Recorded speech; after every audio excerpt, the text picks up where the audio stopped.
Thanks once again. I'm grateful to NIST for organizing this and inviting me. We have had a long, as we said, a long run with NIST. I was just talking to Jim earlier. So today I'll be talking about AI for, of course, material science engineering. I want to highlight on some specific techniques that we're using, how we're leveraging GNNs, LLMs, explainable AI, and this Nanocombinatorics is a new collaboration that we have started that I'm really excited about. So here are my, is there a pointer I can use? Oh, right, okay. Okay, so here are my, of course, team members, collaborators. So I'm a computer scientist by training. I'm not a material scientist. So most of this work is done in collaboration with experts. Many of them are in this room. And also want to acknowledge the funding agencies as, again, some of these are current grants, but we don't know how long they'll be. So to give you a bit of background, as a CS group, so what we do at the core is this integration of AI and HPC, and we call it AI and high-performance data mining. And then I'm personally very interested in applying these things in different domains. And over the last decade now, materials science is one of the key areas where I've been engaged in.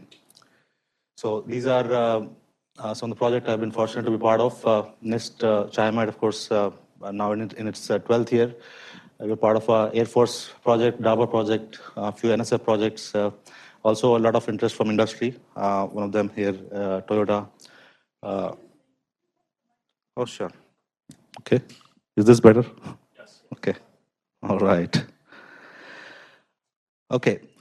So so this is one of the CHIMAT slides that I use typically. The overall goal of AI for materials, our vision back in 2013 now, is to accelerate materials probability prediction, discovery and design via AI and data-driven informatics on heterogeneous material databases. So AI-ready data, this terminology from the MGI strategic plan. To decipher these PSP relationships, right? And then also our group has been engaged intently in developing a lot of AI software for the community to build upon. So as a computer scientist, if there is one thing that I've learned from all our collaborations over the last 10 plus years is that almost everything in material science is PSPP, right? So my PhD was in bioinformatics, and there everything is sequence, structured, function relationships. So this is very similar here. So science goes one way, the engineering goes another way. And if you have, so the key point is that if you have good found models, we can actually use them to realize the inverse models because the space is of possible materials is huge. So another way to look at it is almost all problems can be classified into these forward and inverse problem of prediction and discovery, right? So there are challenges associated with them, and they are different for each of these problems. For forward modeling, I basically see the small data and big data. These are the two different challenges. Both are strengths and opportunities. So if you have small data, you can train models faster, but you don't have enough to learn from, and vice versa for big data. So here I'm just calling anything less than 1,000 samples as small, anything bigger than 1,000,000 samples as big, but these are not set in stone.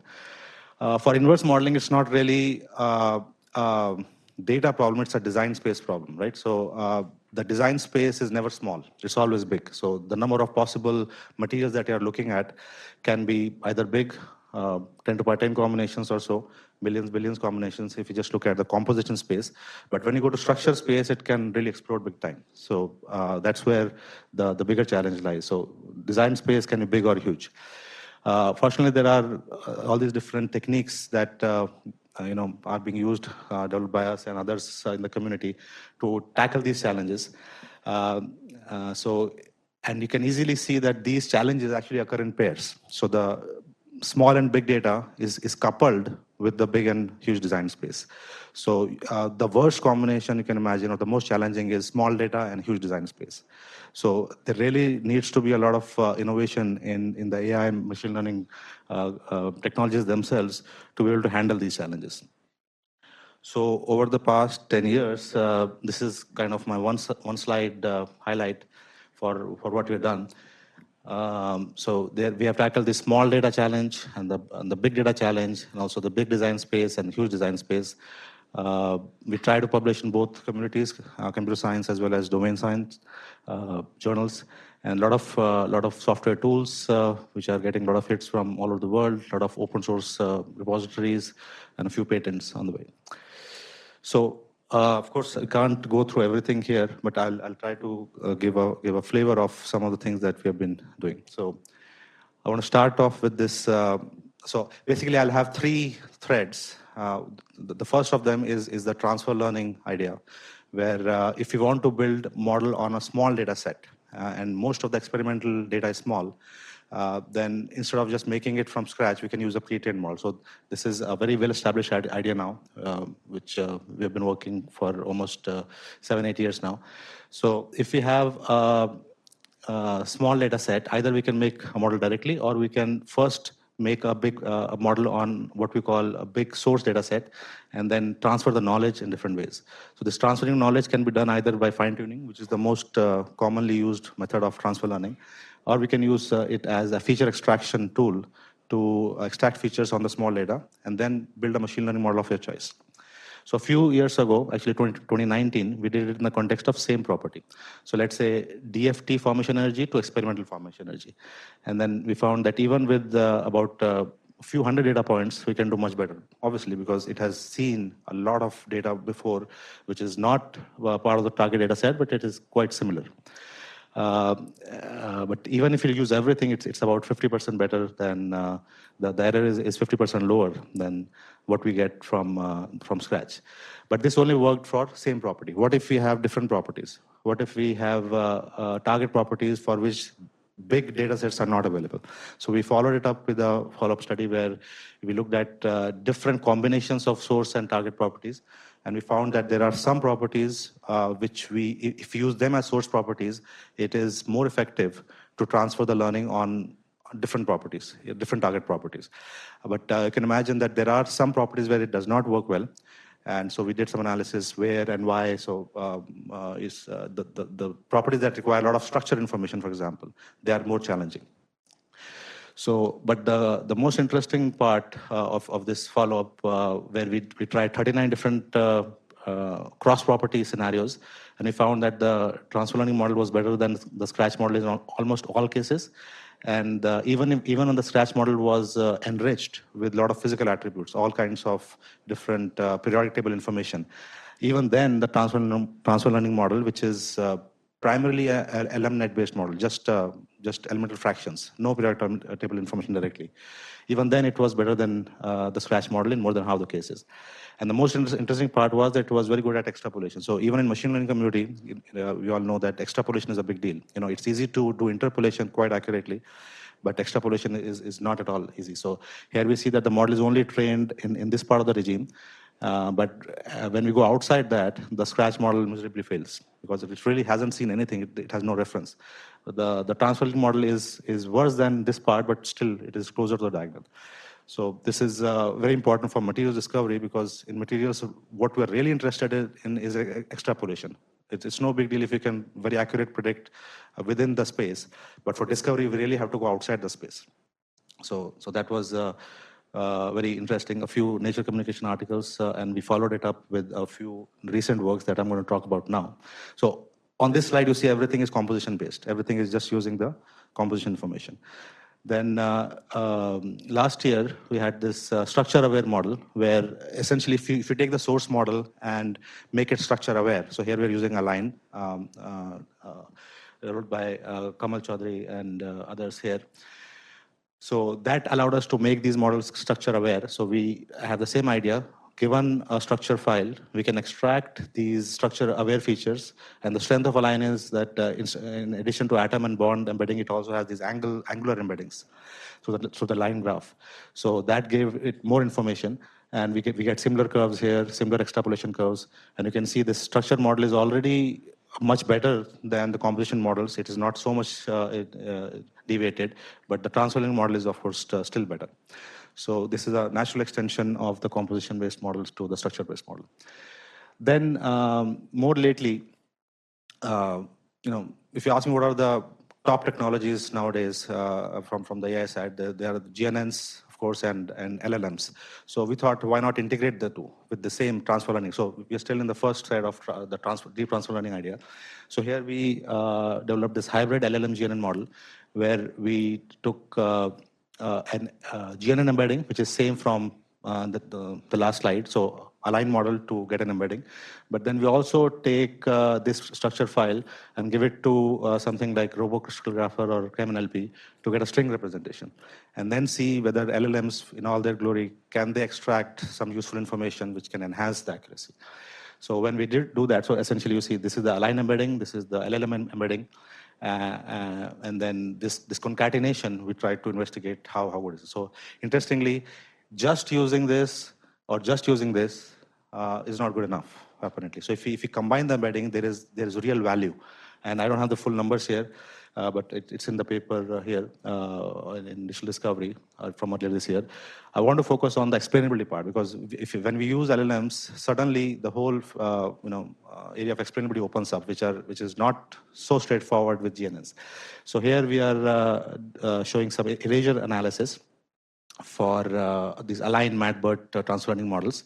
On top, we see if we take the ChemNLP generated text and remove at the tag level. So these are the three tags: chemical information, structural information, and bond length. If you remove this at the inference stage only, then how much of a increase in MAE do we observe? And that's what's highlighted in this heat map. So we see that this for these different properties, obviously structure info is very important. So if you remove structure information, the MAE increases big time. So these models rely heavily on the structure information, which is kind of expected and also reassuring that the LLMs are not doing something crazy. We can do the same thing at the word level. So here is one example from the RoboCrystallographer text. Here, again, the more darker colors represent removing which words will impact the MAE more. And this is all text, so it's again very reassuring to see that the model is paying attention to these numbers, the bond length and the actual numbers. So which is not explicitly trained like that. So it's again the power of LLMs, because they have learned natural language to some degree, so we can leverage that very easily and make it explainable. So talking about explainability, this is the second thread I was talking about. We're also investigating into different ways how we can explain these black box models. So one work from late last year is this XLMNet. So LMNet, as many of you may know, we developed that back in 2018, which predicts the properties of materials using only composition. So it without any structure information, not even any periodic table information. So if we have ferric oxide Fe2O3, it will only take the fact that it has 40% atomic percent of iron and 60% of oxygen. And it doesn't even matter what order it is. These are just columns for it. So that was found to be very effective. So we wanted to kind of see why it is working, where it is working, where it is not working, and so on. So the way we did that is to take this element model and generate a secondary data set, both binary and ternary. And it's easiest to explain just by looking at these predicted convex hull, so to speak. So here we have all the group 1 elements and group 7 elements. So you would imagine that they will combine in a 1-to-1 ratio, and that would be the most stable, right? So that's what we observe in most of these cases. And here we are just plotting the deviation. So whenever it is not exactly 0.5, we are highlighting it in a color closer to red. So this entire figure here is collapsed into this group 1-7 thing. So we'll see. It's immediately clear here that group 1-7 relationships are very nicely learned by LMNet, and group 3-5 is not. So we kind of investigated why that happened, and we found, like most often it happens, that the training data was not enough.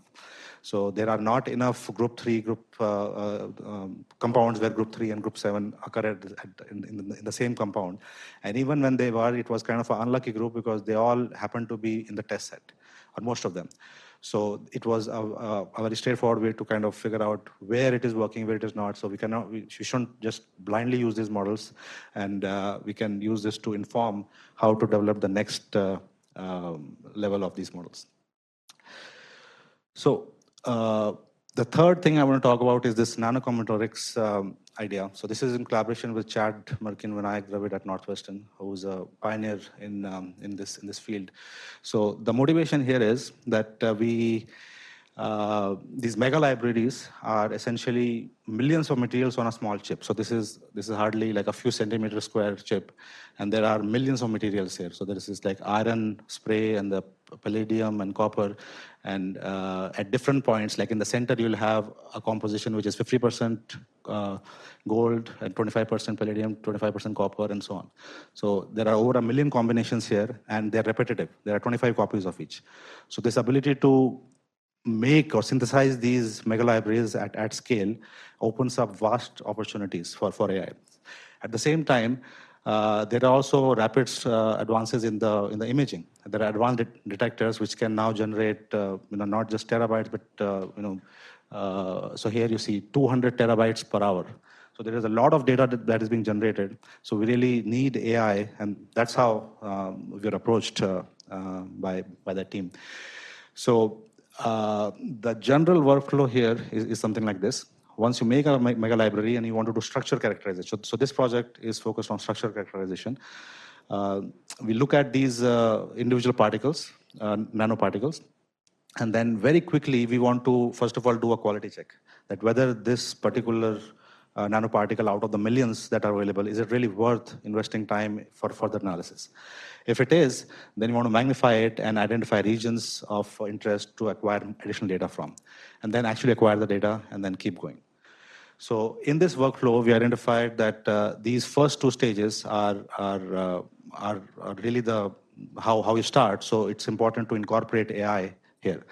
So we have these two models, and I'll describe in one of the, we've made an AI model using neural architecture search, which can do very accurate prediction in a very short time. And then refine it further with a custom image processing pipeline to further improve the accuracy. And then finally, for this AI model 2, for data acquisition, instead of doing, so previously they were doing 128 by 128, so 16,000 acquisitions, and we were able to reduce it by a factor of 25. And this is already integrated in this in the software. There are a few articles and a couple of patents pending on this work. So I think I'm close to end. So I will just end with this laundry list of all the publications that we have had in this field, CS in red and domain in green. Also a lot of open source tools and software available. And I just want to end with this slide, that the challenge opportunities are to ensure AI-ready data, enabling AI-driven R&D, again, terminology from the MGI strategic plan, and ensuring correct application of AI. I think this is a big challenge that we need to take care, because I was attending a few years ago a talk from Google, and I like the way they said that AI and machine learning can be used to do great science, but it also can be used to do terrible science. So it's really important to understand these techniques thoroughly and apply them in understanding the strengths and limitations of this. So that's why this cross application of computer science and material science, that's very important. So with people having expertise in both fields. So with that, I would like to thank you for your attention and happy to take any questions. Let's thank And we have time for a few questions, a couple of questions. Yes, please.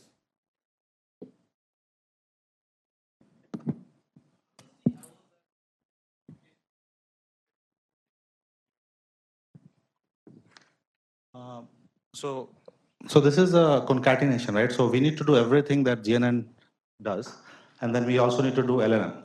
But inference time is actually fast, right? So we are not training anything again. So it's a pre-trained GNN, it's a pre-trained LLM. And inference time is in milliseconds. So you really don't have to do much for the inference.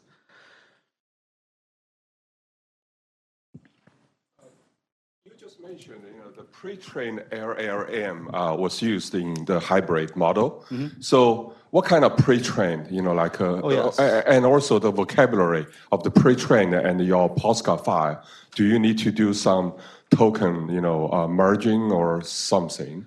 No, so that's why we are leveraging two things. I think I didn't have time to explain in more detail, but there is one tool here which robocrystallographer or KMLB. So this takes a postcard file and gives us English text out of it. And there is a lot of technique how they do that, but we don't take care of that. We just use this technique. Now, once we have this English text, we take a pre-trained LLM, which is either BERT or MAT-BERT in this case. So BERT is a generalized LLM, and MAT-BERT is a material-specific part of it. So that, again, there is a lot of research going into that, but we are just using it off the shelf. So from postcard file, eventually, our goal is to get a set of embedding, a set of vector for each material that we hope is informative. And we found by ablation studies that it is indeed informative. I see. Thank you. Thank you. Yes, hi, yeah, thank you for the great talk. I had a question about transfer learning on small data sets and especially extrapolation. I was just wondering if you could say a little bit more about the extrapolation that you did. Are you extrapolating to other small data sets, and is it working well across structures, properties, compositions? Yeah, just curious. Yeah, so this is one example of the property that was the most abundant formation energy here.